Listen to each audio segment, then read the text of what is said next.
Good morning, good afternoon, good evening, wherever you find yourself today.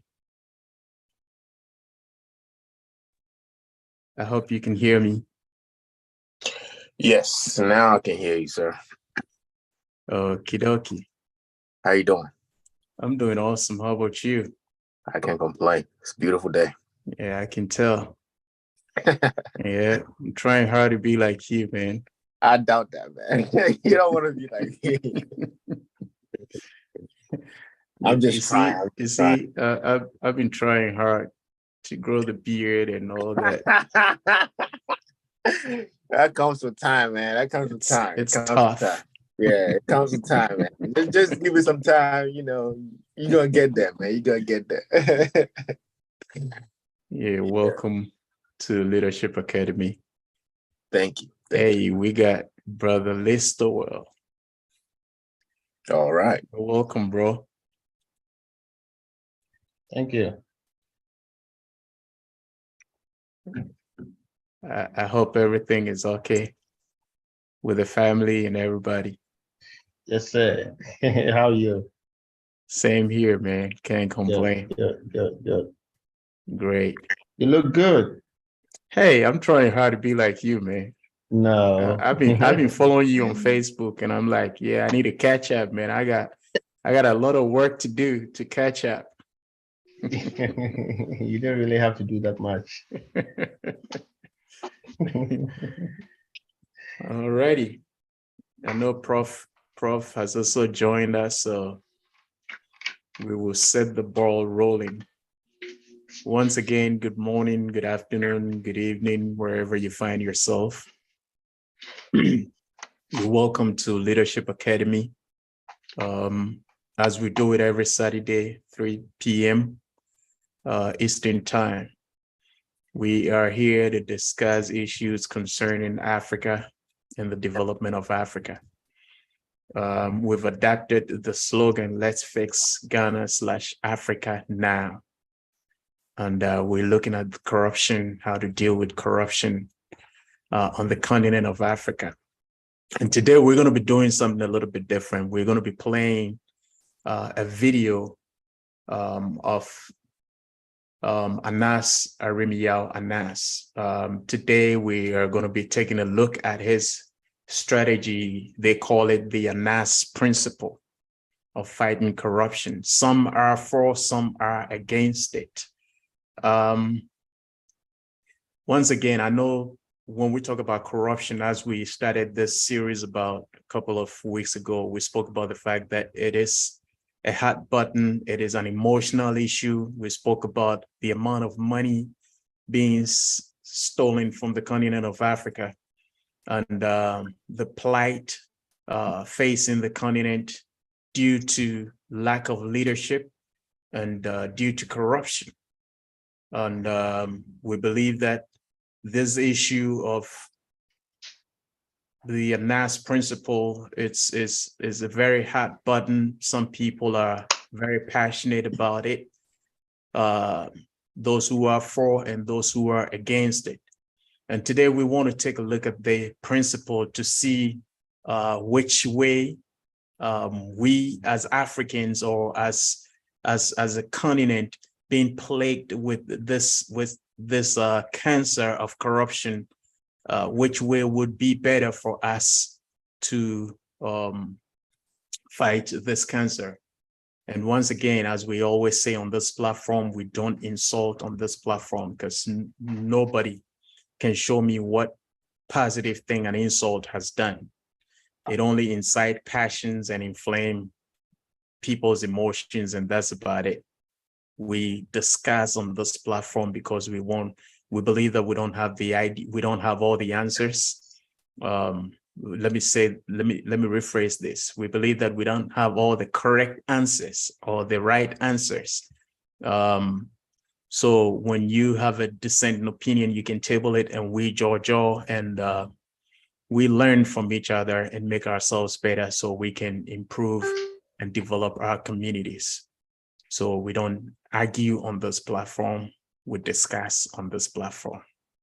And again, argument means you have an entrenched position and you want to push it down somebody's throat. But discussion is you table your opinion, I table my opinion, and we go back and forth and we learn and we pick from each other. So that's what we do on this platform. Before we start, I just want to introduce our mantra. Creativity and inventions are not done by the color of one's skin. I want to repeat myself. Creativity and inventions are not done by the color of one's skin, but by an educated mind. So irrespective of the color of your skin, so long as you educate your mind and you set yourself to develop, to create, to invent, you would be able to do that. On that note, I want us to introduce ourselves and then we will kick the ball rolling. My co-pilot is seated, ready to fire some shots, as always. So I will start with him and then we set the ball rolling.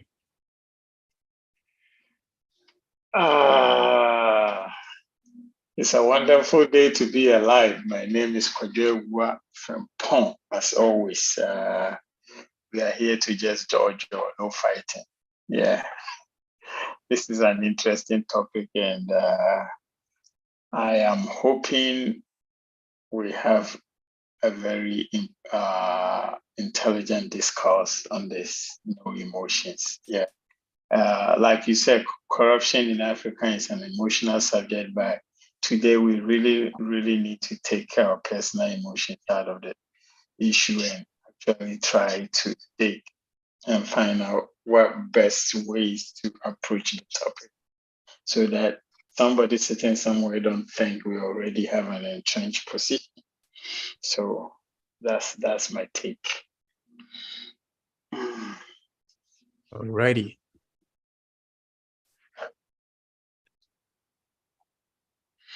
Kwame, introduce yourself and let's. Hello, my name is Kwame Befi. I'm just here to listen and learn and hopefully share my ideas and opinion as well.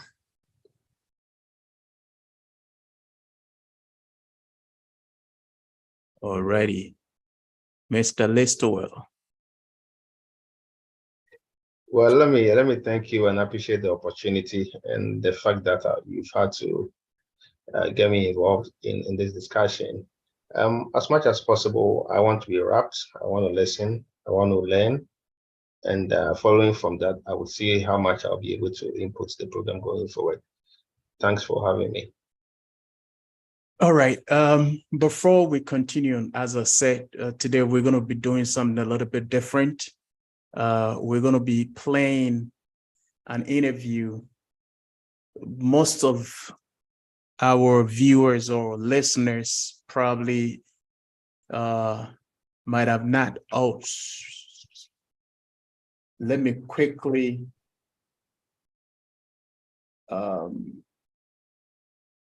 go on Facebook.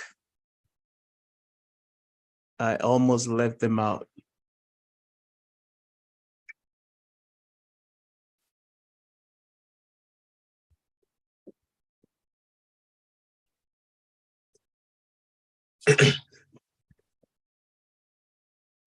Whilst I do that, Mr. Wu, can you please give a recap of what we have done so far? Just a brief recap whilst I get our Facebook audience involved. Yeah, we've been talking about the fact that Africa needs to be developed by Africans. And one of the issues bedeviling the continent is the issue of corruption. I mean, official corruption. The amount of money that are supposed to be earmarked for public services, public development, infrastructure, education, what have you, that goes missing year in, year out. And then it's so blatant, we all know about it, but nothing is being done about it. On my personal understanding, like let's take Ghana, the issue of the police taking bribes from drivers and stuff like that, it's not really a big issue. But when you go into the fact that year after year, the Auditor General comes out with a report of government institutions losing money, and those monies are not accounted for, and nobody goes to jail for it. Nobody's reprimanded for it. They don't even discuss it in Parliament to that extent of consequences for people who year in and year out just take government money and appropriate it or misappropriate it for themselves or for their cronies. Then we come to the conclusion that if we really want to move forward, if we really want to develop, some of these things need to start. And we took our time and we looked at what corruption is, especially in the African context. We started by saying that it is not a uniquely African phenomenon, because some people were saying that our culture of giving is the basis for how corrupt we are. We debunked the idea because giving is universal, and you look at every culture, you understand that people actually give, and it does not, it's not the bedrock of corruption in Africa. And then we came back to the consensus that corruption is universal too. You go everywhere, anywhere, there is corruption. But what is uniquely African in my perspective and in the perspective of Africa is, what do we do to fight corruption, to prevent it?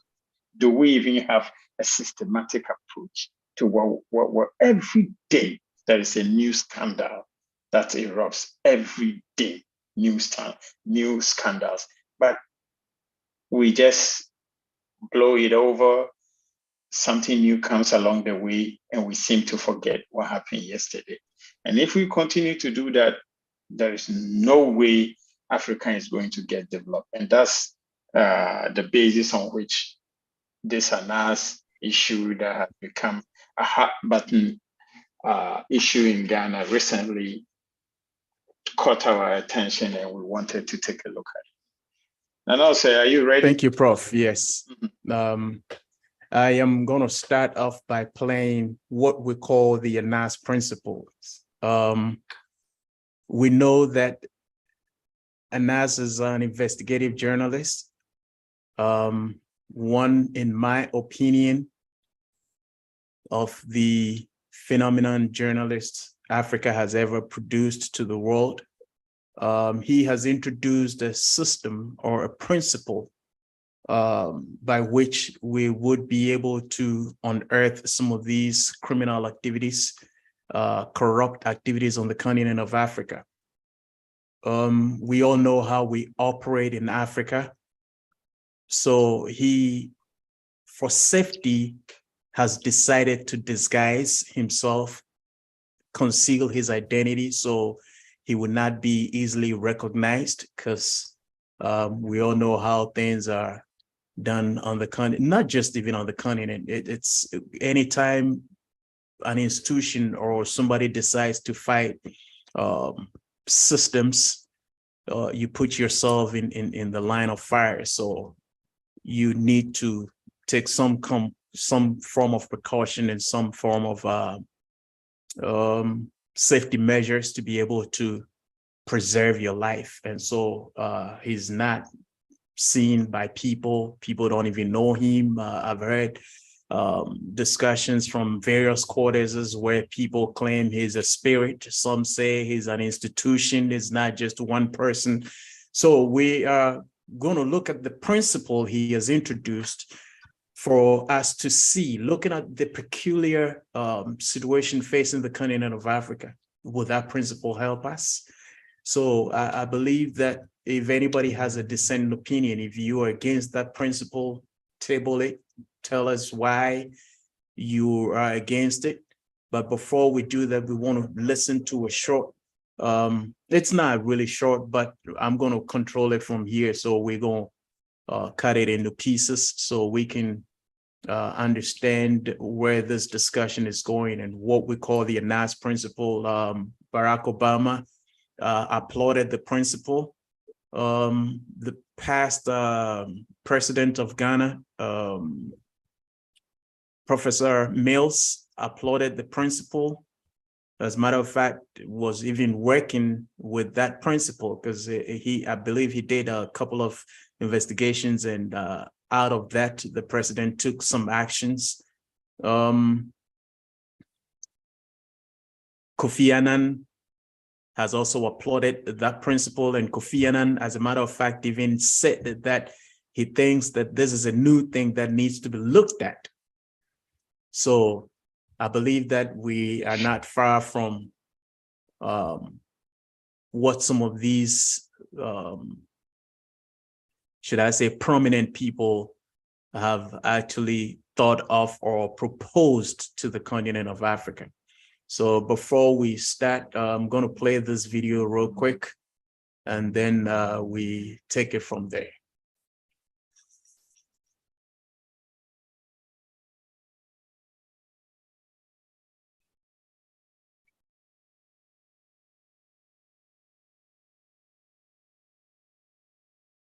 Can you guys hear it?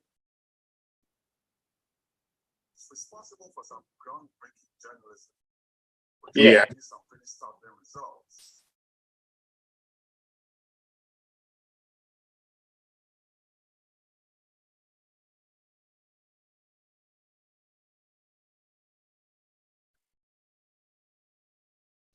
Okay, I don't know about No. you guys, but I cannot hear nothing. No, the sound went off.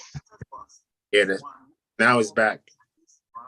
Prostitution ring, which virtually enslaved 6 Vietnamese women until his efforts led to their liberation. I'm speaking about the man Anas Arimiao Anas, who is, of course, a compound name investigating journalism in Ghana. Anas is on the line right now. He's from Accra to speak with us on his work and his latest posts. Welcome to Sahara TV, Anas. Thank you very much. Okay, thank you so much for making time to speak with us. Before we speak though, let me crave your indulgence to play about 1 minute of a video that I find very interesting, just to give some kind of a background to viewers. Just about a minute of that, if that's okay. Yeah. Because if I do, the bad guys will come at me. My journey started 14 years ago. I was a young reporter. I had just come out of college. Then I got a scoop. The scoop was quite a very simple story. Police officers were taking bribes from hawkers who were hawking on the streets. As a young reporter, I thought that I should do it in a different way so that it has a maximum impact, since everybody knew that was happening, and yet there was nothing that was keeping it out of the system. So I decided to go there and act as a seller. As part of selling, I was able to document the hardcore evidence. The impact was great. It was fantastic. This is what many call message journalism. I am an undercover journalist. My journalism is hinged on 3 basic principles: naming, shaming. Okay, naming, shaming, and jailing. That's the business you're involved in, Anas. And I would like to say to viewers that because of what he does, it's not ability to show his face. That's what you got to show. So first of all, Anas, let me ask you, investigative journalism is not very common in Ghana. How did you start out? How did it all happen for you? Well, I think that investigative journalism, we can't say that it's not common in Ghana. We do some investigative journalism right here. Maybe the level is not that much, but there is some investigative journalism in Ghana, because if there was none, I wouldn't have been able to learn from the big bosses who have taught my journalistic and how to tell schools. So indeed, There are quite formidable editors here who really understand investigative journalism. Okay, so how did it start for you though? And what's the motivation? Well, I learned at the feet of Abdul Malik, for example, who is the editor of the New Crusading here in Ghana. So I started the principle, and then it was under that that I started learning how to do undercover journalism.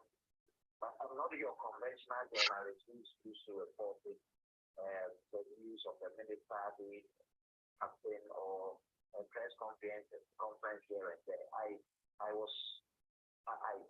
belong to the iron culture journalism course, so I find is to go undercover and find the hard already. And that is what I think in having the mathematics was student. And one of the fundamental principles why my team is always covered. So even like you had in the example that I don't look at that naming and shaming. I also concentrate on making sure that the people who commit those crimes are put behind that.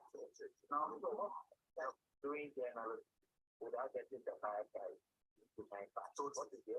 And in trying to get the bad guys behind bars, bad guys must step in on some pretty big toes. I love to have a to that question again. I'm saying in the course of doing what you do, you must be stepping on some pretty big toes. Are you not afraid? Sure. All right. This is the first piece I just want us to listen to, and then as time goes on, we would be listening to a couple more. So what he does, as he said, is undercover journalism.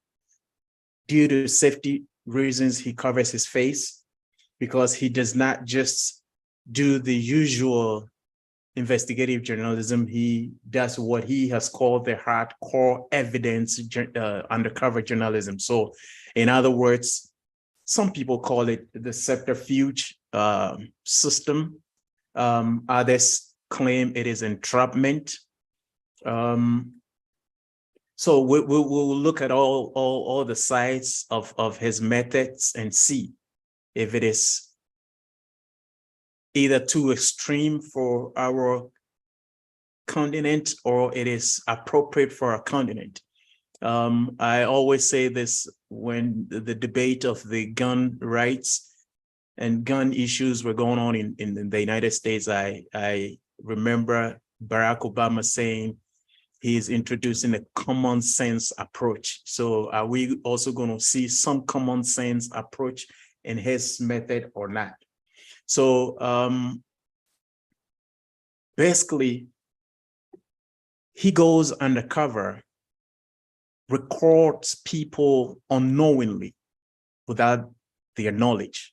Some would say without their consent, and deals with those people based on the language they understand. In other words, if it's bribery, he decides to transact business with them on that level, record them, and bring them out for people to see what is going on in certain quarters. And as we go along, or those of you who've been listening to him a lot, you realize that he does not just get up and do what he does, but he does it based on tips and informations given to him. So some people claim you cannot record people without their knowledge. You cannot give bribe and participate in the same concept you are condemning. So whoever gives the bribe and whoever takes the bribe are both the same. Some people claim he's a private institution or he's a private entity, so he's not supposed to indulge in some of these activities. So we'll be looking at all of that. First of all, I would want Prof to go with his submissions, and then we will kick it up from there.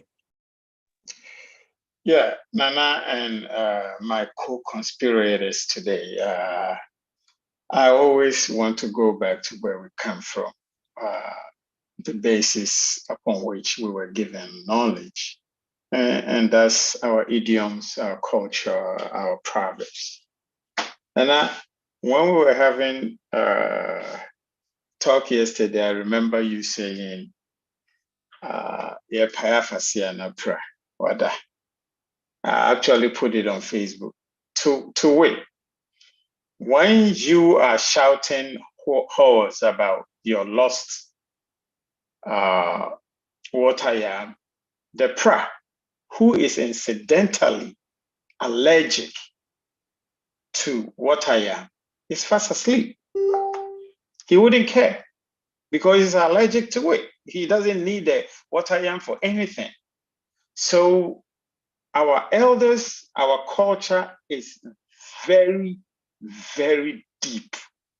And over the years, over the eons of history, they have put down concise proverbs or idioms to actually make us understand where our wisdom comes from. Now, for all you are a supporter of the Anas method or a detractor or an against, whatever you want to call it, but you cannot convince anybody that somebody who is allergic to water yam will steal water yam. He's not going to use it for anything. And that's the basis upon which I approach this topic. That's number one. Number two, we all know that extreme circumstances demand extreme approaches to issues. Africa is losing how much?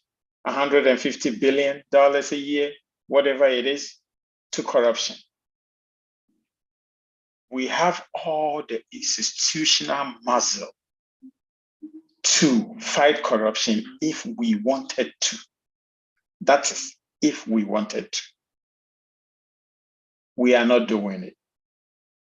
For over 50 years of collective independence, Africa remains the dark continent, simply because money keeps leaving the continent in, like, when you really sit and you analyze that concept, that's what makes you angry or makes you emotionally attached to this subject.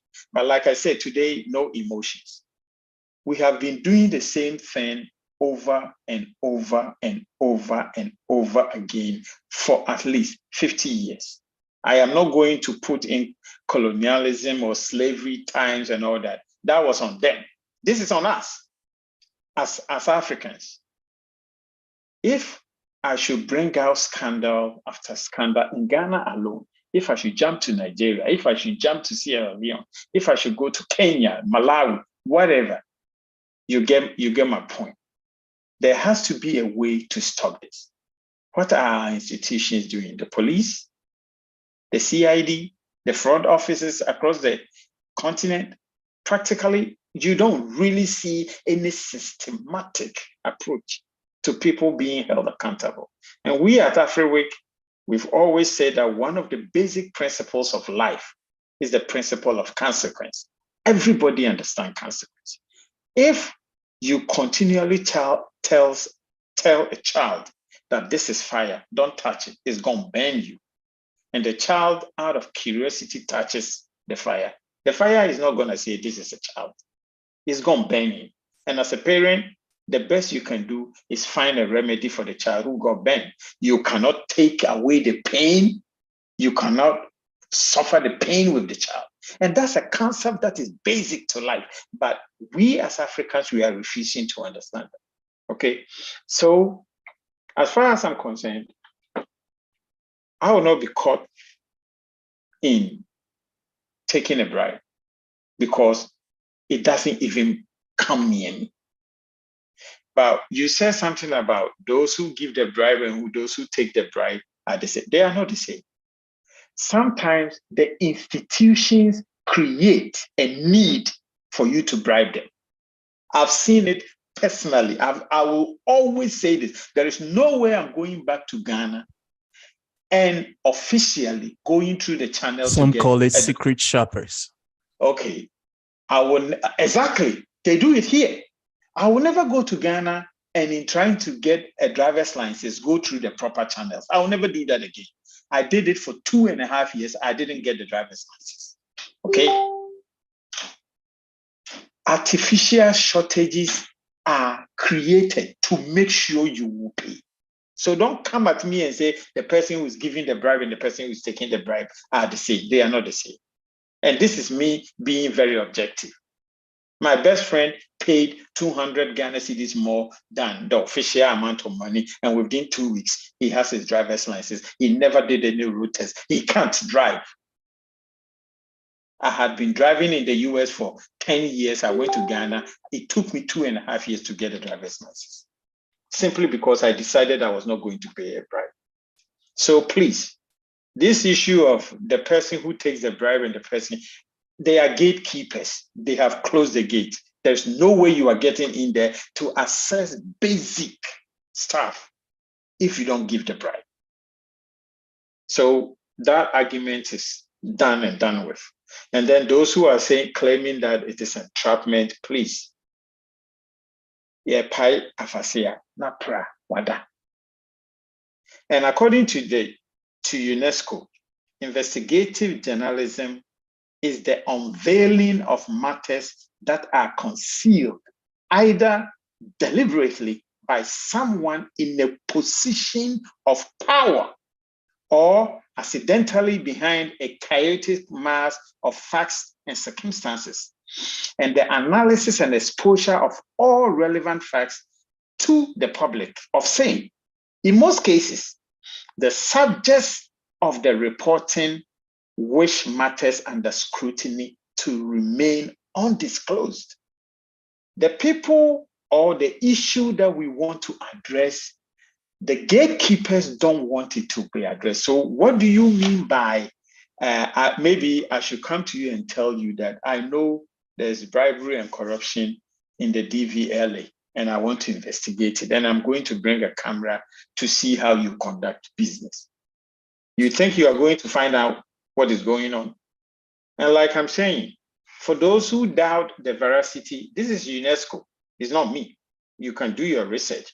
There's something called the Panama Papers, and there's something called the Paradise Papers, in which people actually went behind established journalistic conduct and actually breach servers in order to find out the elite in this world, how they transact their businesses, trying to avoid taxes, legal taxes. You see? So it is not as if this is, we keep on saying this on this platform. Bad practices and bad behavior is not uniquely African. There's nothing uniquely African about what we are discussing. What I just told you is about the most elite businessmen and politicians in this world, how they use fraudulent means to evade taxes and to engage in criminality. And you think that if a journalist go to them and ask them to give them their view, they are going to tell the truth. No, people go behind the scenes, just like Anas does, in order to uncover such truth. So when we are discussing these topics, let's discuss them vis-a-vis what we need as a continent, what we need as a country. Judges are taking bribes. We all know it, and because of that, we don't trust judges. That's number one. We don't trust politicians. Why? We don't trust the police. Why? What kind of society are we going to build if people in such positions of power who have the ability and the intention of hiding these fraudulent practices are allowed to do that, and then nothing can be done about it because the police and the CID and the whatever crime watch, they are all part of the system of corruption. What are you going to do? I rest my Thank you, case. Prof. So for you, we have an extreme case in Africa, $150 billion being stolen from the continent of Africa every year. And the sad part is our political managers whom I refuse to call leaders because they are not, also go out there and they beg for, is it 22, 25 billion a year?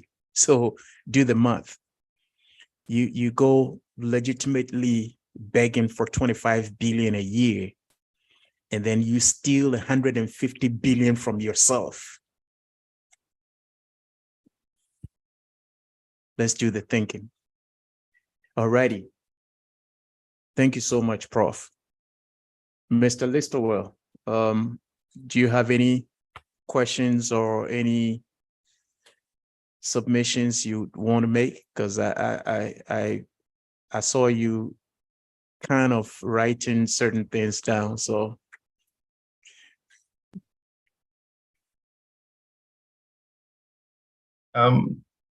let me intimate with the greatest of respect that we will be deceiving ourselves to want to make the point that we can comprehensively discuss corruption without passion, without emotion, without pain, without hurt, without anger, and without some sort of antagonism towards the perpetrators of corruption, you know, across the continent, and more specifically in Ghana.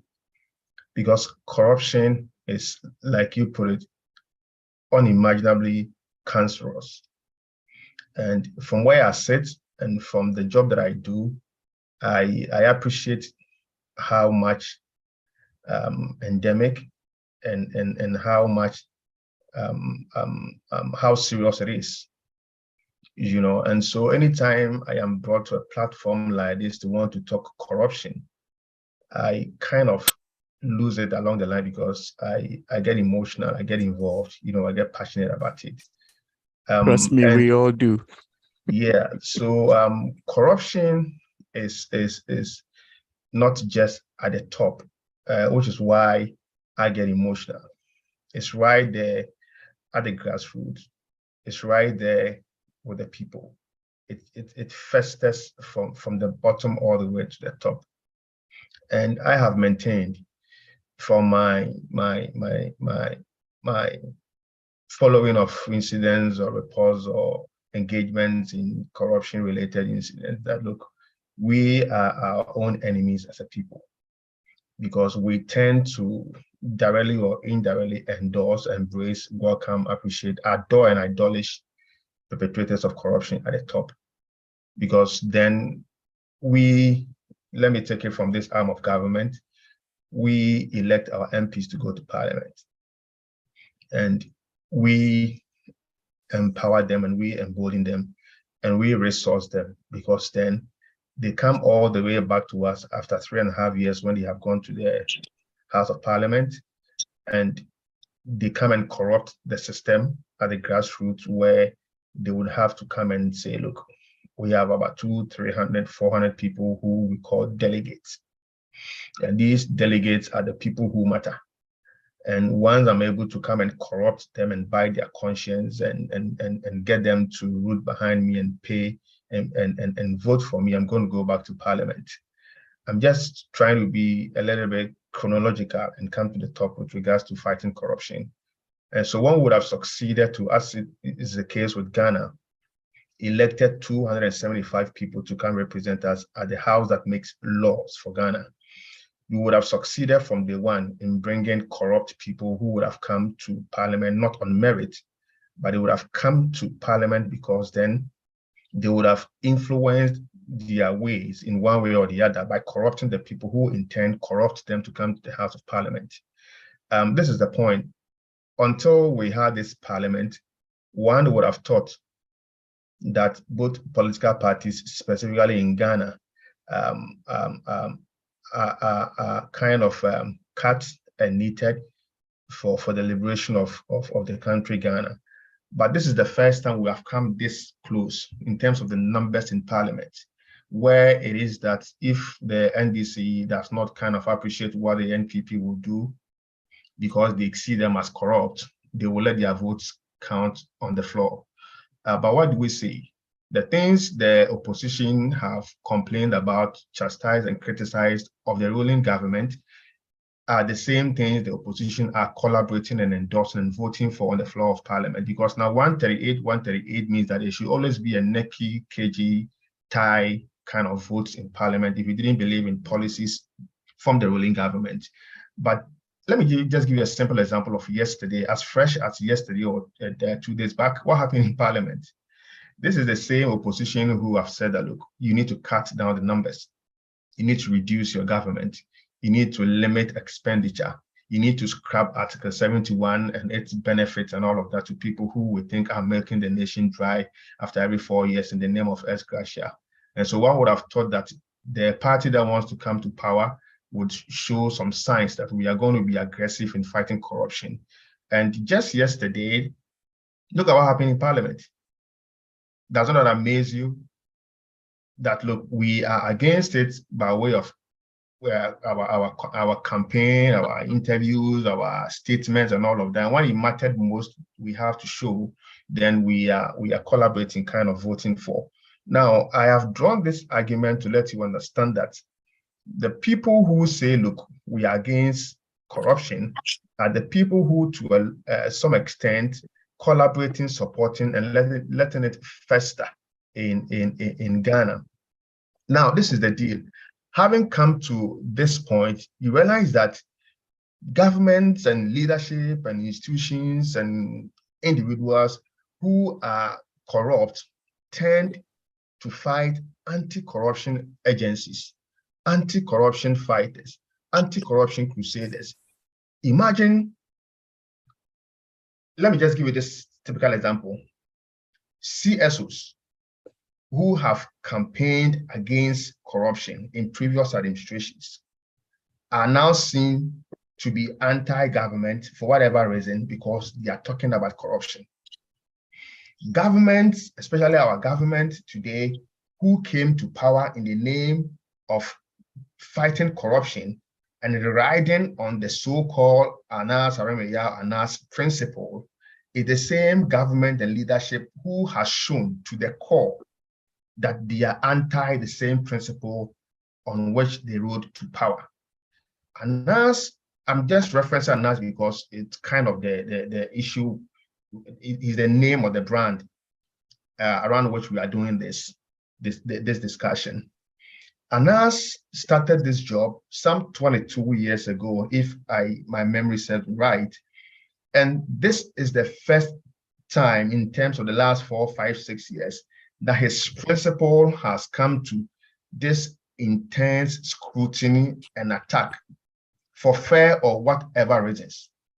Go to the annals, look at the history, look at the records. Almost, you made a point that Professor Mills kind of collaborated along the line with him in a way, because he believed in his principle. He worked with his principle. He followed from where he left off after his investigations. This is the first time that all the jobs that Anas and his team have had to put together have yielded no response from government. Almost all those Anas's principles have brought to the fore in terms of fighting corruption are either in bed with government or they are left off the hook. Let me give another example of what is happening to Anas Azure and how much he also got attacked and is being attacked for his investigations. So the point I'm making is this, that people who say we are fighting corruption, people who say we hate corruption, people who say we will show that we are there for the people, are the same people fighting anti-corruption agents across the country. Now, to extend it a little bit, yesterday or 2 days back, I was watching Al Jazeera, and I saw this gold mafia expose that has been done by Al Jazeera. I think it's now everywhere. You can see it everywhere now. And the kind of monies that Al Jazeera investigators, undercover investigators, exposed or revealed in terms of the monies and the gold that is being taken away from Zimbabwe. It's an eyesore. It's an eyesore. These are Al Jazeera investigators who posed as Chinese investors. They posed, they went undercover, they pretended to be Chinese investors. So they are able to get the facts. Why is the world celebrating some of these investigations and then antagonizing the same Anas principle, which seeks that, or which requires that he goes undercover? You know, so the question about corruption, the question about the fight relative to corruption, it's so endemic. And the final point before I take a break on this one is that, look, if you want to fight corruption, you must be ready for the attacks. You must be ready for the battle. You must be ready for anything, because then people who survive on corruption would not look on askance for you to take food out of their table. They will fight and fight to ensure that you don't succeed in exposing their deeds and all of that. So back to my point, you want to fight corruption, you must be ready to put your head on the chopping board, because it's going to come at you from all angles. Well, thank you so much, Listowell. Anyway, for your information, he's a journalist. So if you are wondering how he's getting his poise, his articulation, his conjecture and all that, it is from his journalistic work. I thought I saw Mr. Abeku. I don't know if it's my screen or he dropped off.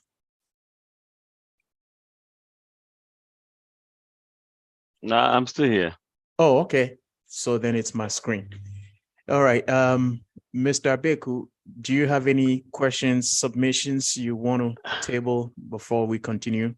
Can you let Kwame talk real quick? Let me close out a case that I'm working on. Okay. So let Kwame talk, and I'll join in after Kwame. Okay. Kwame, any questions, contributions, submissions? Not right now. I'm good. Okay. All right. So one of the things I noted was the discussion was going on was the fact that I believe, as I said, as we go along, we'll play that part of the tape. I know some of the people who oppose the Anas principles argue that he's not a government. Let me use the word institution. So he should not be given that mandate to operate in that capacity. But I believe that we've all heard from the two speakers about the fact that undercover journalism is important because we have an extreme case. And one of the things I realized most times when people are making the argument miss the point is that I've been following Anas's should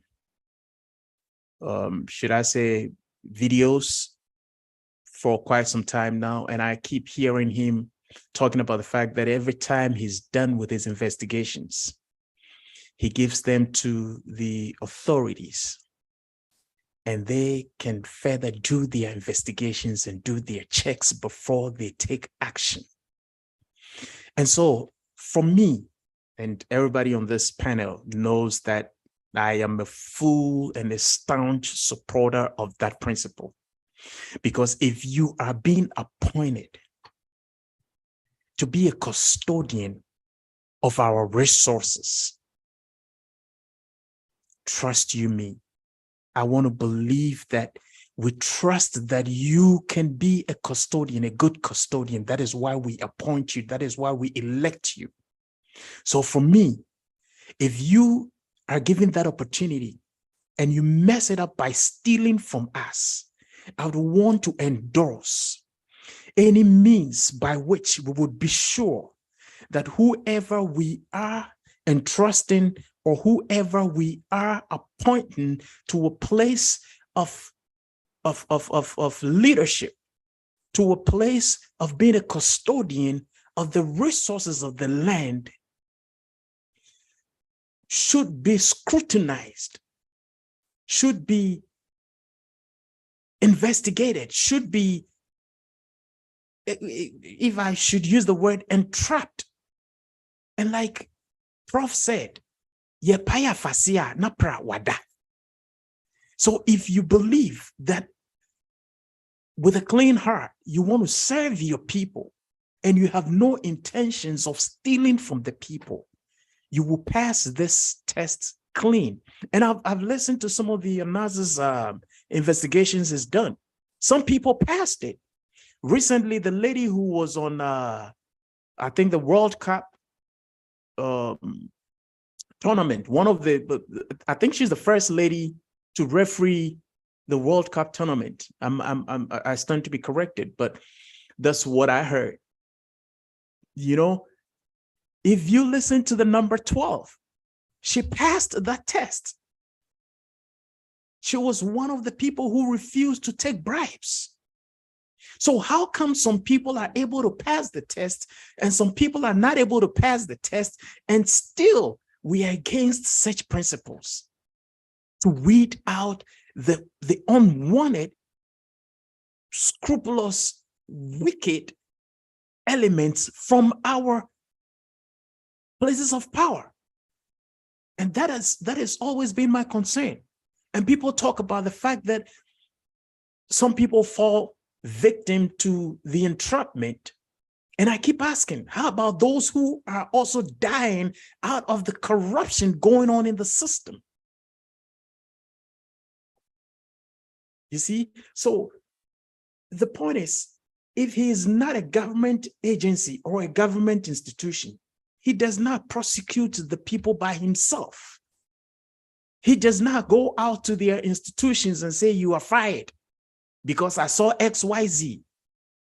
He gives them to the appropriate institutions to continue the investigations. So even if I've also heard people saying that he sometimes is corrupt in the process. If it is corrupt in the process, this gives the authorities the opportunity to investigate him as well, because when they are doing the investigation, they have to be open to all sides and all angles of their investigations to be able to come to a conclusion that, based on what we have seen, collaborating with what ANAS has produced, we are taking XYZ decision.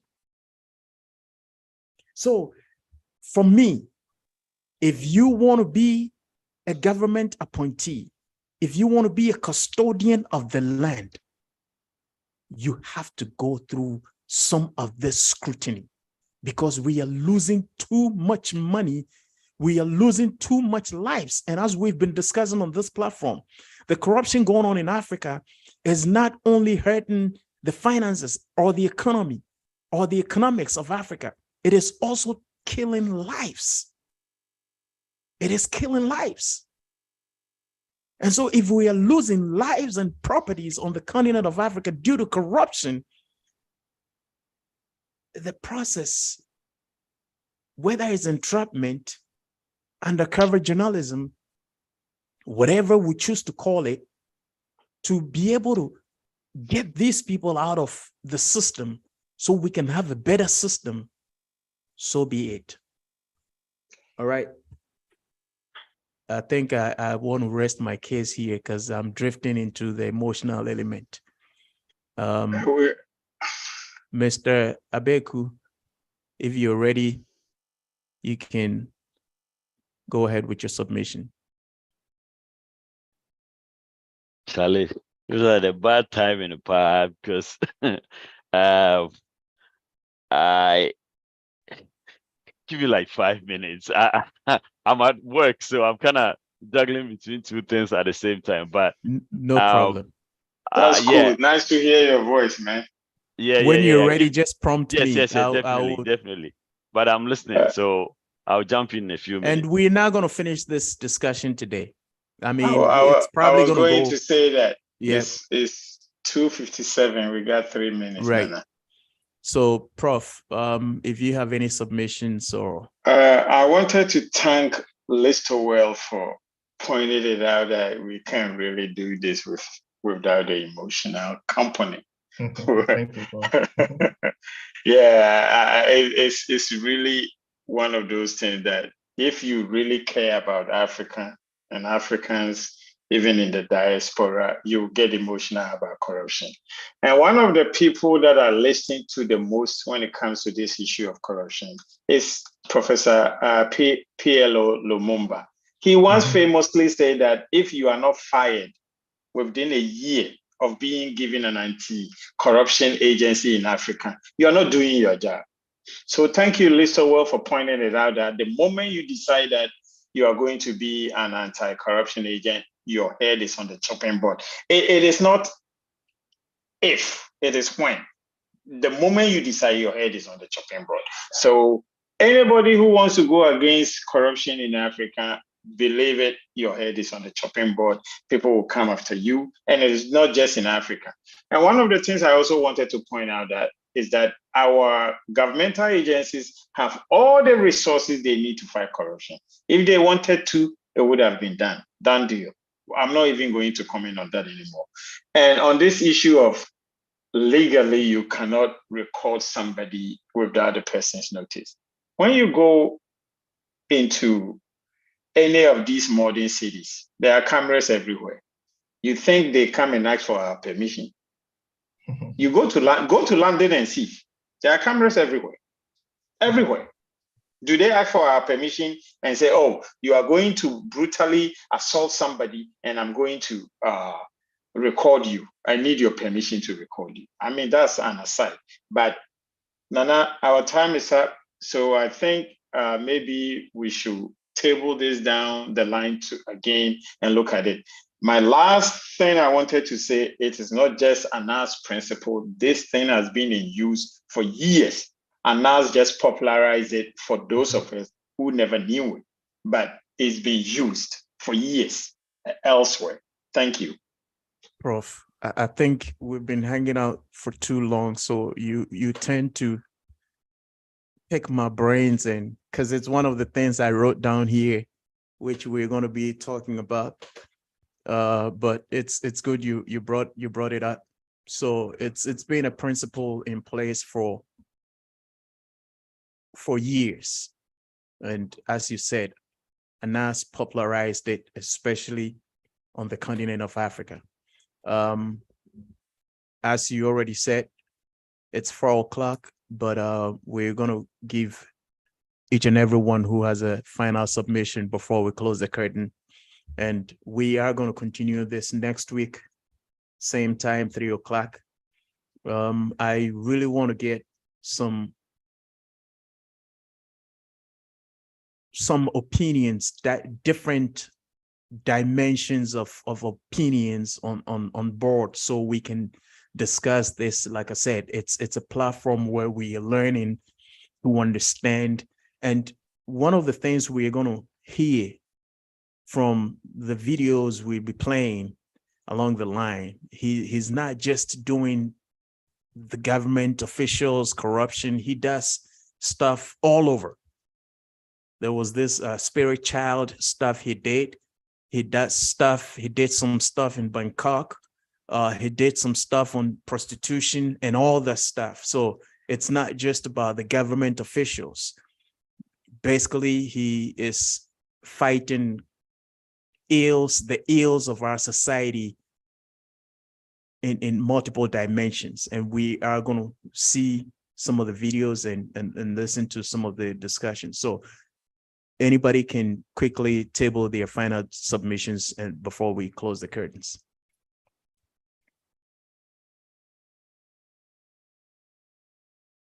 And I want to say that we okay, do this God willing next week. And so let me save the what it is that I have to say for next week. And just to say that if we had another ANAS in Africa, you can imagine where we would be as a nation, as a continent. Thank you. Thank you. Mr. Beku, I realized you wanted to. Yeah, I really apologize for my inability to No problem. contribute, We but understand. yeah, I definitely have a few diverse opinion from what the general notion is on the floor. Unfortunately, I couldn't come up with them at the moment. Hopefully, I'll get with you guys next week. And then, I mean, hey, we are all, I know, coming up with different ideas. So definitely there has to be some opposing ideas somewhere, but hopefully we'll get back together next week. And unfortunately, I'm still working at the moment. So I'll see you guys next week. Thank you. And if you, as you said, we are learning. It's not who is right and who is wrong, but we are all join to learn from each other. If we can get some more, this is to everybody on the platform. If we know of anybody who has a different opinion and we can invite that person next week, that would be awesome. So, Prof, I'm pretty sure you're done with your submissions, right? Oh yeah, I'm done. Okay. Next week we'll continue. All right. Thank you all so much for your time invested in Leadership Academy. We really appreciate your presence and your contributions. Next week, same time, 3 o'clock, we will be meeting here to discuss this issue of the ANAS principle in fighting against corruption in Africa. My name is Nana Osei Bonsu Jr. of AfriWake International Organization and CERTO Leadership International, and my co-hosts, Prof. Kojo Ewua Frimpong. And today we were graced with the presence of Mr. Listowell, Kwame, and Papa Abeku Yanka. Thank you all. Hope to see you again next week, same time. Be safe. Bye-bye. Bye.